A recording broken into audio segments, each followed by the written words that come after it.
দেশের ২৩তম রাষ্ট্রপতি নির্বাচন আজ।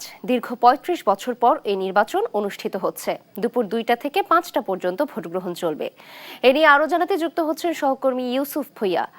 ইউসুফ, কখন রাষ্ট্রপতি নির্বাচনের ভোটগ্রহণ শুরু হতে পারে, জানাবেন বিস্তারিত এ ব্যাপারে। দীর্ঘ ৩৫ বছরের যে অপেক্ষার অবসান হতে যাচ্ছে কিন্তু আজ, এবং দীর্ঘ ৩৫ বছর পর রাষ্ট্রপতি নির্বাচনের যে অপেক্ষা, সেই অপেক্ষার কিন্তু আজ অবসান হতে যাচ্ছে। এবং আপনি জানেন যে দুপুর 2টা থেকে বিকাল 5টা পর্যন্ত কিন্তু এই ভোট গ্রহণ অনুষ্ঠিত হবে। এবং ইতিমধ্যে আমরা যারা গণমাধ্যম কর্মী রয়েছে তারা কিন্তু সংসদ অধিবেশনের সামনে অপেক্ষা করছি। এবং আপনি জানেন যে আজকের যে ভোট গ্রহণ, এই ভোট গ্রহণের প্রক্রিয়া নিয়ে কিন্তু নির্বাচন কমিশন ইতিমধ্যে জানিয়ে দিয়েছে তাদের যে প্রক্রিয়া, সেই প্রক্রিয়া নিয়ে।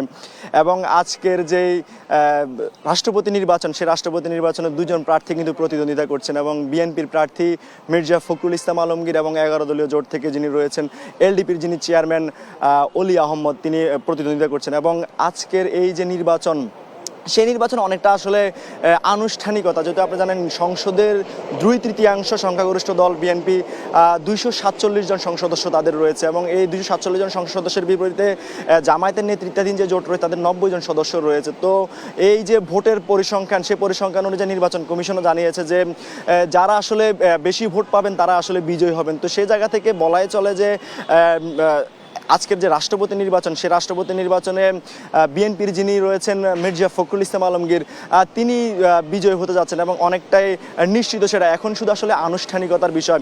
এবং আজকের যে ভোট গ্রহণ, সেই ভোট গ্রহণের প্রক্রিয়া নিয়ে বলি যে সংসদীয় গণতন্ত্র ফিরে আসার পর 1990-এর পরবর্তী সময় 1991 সালে যখন রাষ্ট্রপতি নির্বাচন হয়, তার পরবর্তী প্রায় দীর্ঘ 35 বছর কিন্তু এই রাষ্ট্রপতি নির্বাচন হয়নি, বিনা প্রতিদ্বন্দ্বিতায় কিন্তু নির্বাচিত হয়েছিলেন। তবে আজকের যে নির্বাচন, সেই নির্বাচন নিয়ে অনেকের অনেক ধরনের আগ্রহ রয়েছে।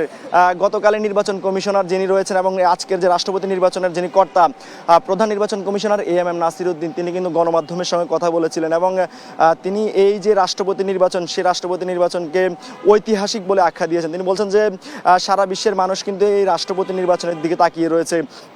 তার কারণ হিসেবে তিনি উল্লেখ করেছেন যে 24-এর গণ অভ্যুত্থানের পরবর্তী সময়ে ছাত্র জনতার যে আন্দোলন ছিল, সেই আন্দোলনের পরবর্তী সময়ে কিন্তু নতুন করে একটি সরকার গঠন হয়েছে। তার পরবর্তী সময়ে রাষ্ট্রপতি নির্বাচিত হতে যাচ্ছেন। এবং যিনি আগে রাষ্ট্রপতি ছিলেন, আপনাদেরকে একটু জানিয়ে রাখি যে গেল 24 জুলাই সাবেক যিনি রাষ্ট্রপতি ছিলেন মোহাম্মদ শাহাবুদ্দিন, গুরুতর অসুস্থতার কারণ দেখে তিনি কিন্তু পদত্যাগ করেছিলেন। এবং তার পরবর্তীতে তার যে দায়িত্ব, সে দায়িত্ব পালন করছেন স্পিকার যিনি রয়েছেন হাফিজউদ্দিন আহমেদ, তিনি ভারপ্রাপ্ত রাষ্ট্রপতির দায়িত্ব পালন করছিলেন। তখন থেকে কিন্তু আলোচনা চলছিল যে আসলে রাষ্ট্রপতি নির্বাচন কবে হবে, কিংবা কে হবেন পরবর্তী রাষ্ট্রপতি, এ নিয়ে আলোচনা। তো সেই আলোচনার মধ্যে কিন্তু নির্বাচন কমিশন পরবর্তী সময় প্রক্রিয়াক্রমে কিন্তু নির্বাচনের যে কার্যক্রম, সেই কার্যক্রম পরিচালনা করেছে।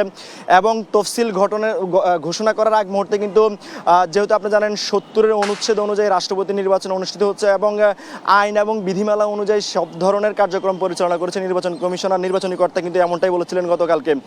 তার পরবর্তীতে এই যে নির্বাচনী প্রক্রিয়া, সেই প্রক্রিয়া অনুযায়ী প্রথমে কিন্তু স্পিকারের সঙ্গে আলোচনা করেছিল প্রধান নির্বাচন কমিশনার। এবং তার পরবর্তীতে ক্রমান্বয়ে গেল 13ই আগস্ট কিন্তু যে প্রার্থী রয়েছেন, প্রার্থীরা মনোনয়নপত্র জমা দিয়েছিলেন। 16ই আগস্ট সেগুলো যাচাই বাছাই হয়েছে। এবং তার পরবর্তীতে 18ই আগস্ট কিন্তু প্রত্যাহারের সময়সীমা ছিল, কিন্তু কোনো প্রার্থী প্রত্যাহার না করায় আজ দুপুর 2টা থেকে বিকাল 5টা পর্যন্ত সংসদ অধিবেশন কক্ষে ভোট গ্রহণ, যে বৈঠক ডেকেছিল নির্বাচন কমিশন, সেই বৈঠকে ভোট গ্রহণ অনুষ্ঠিত হবে।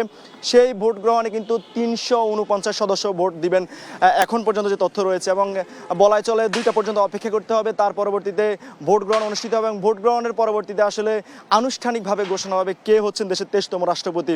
তবে অনেকটাই নিশ্চিত বলা চলে যে মির্জা ফখরুল হতে যাচ্ছেন আগামীর রাষ্ট্রপতি এবং বঙ্গভবনের নতুন বাসিন্দা। তো সংসদ অধিবেশনের সামনে থেকে এই ছিল রাষ্ট্রপতি নির্বাচনের সবশেষ।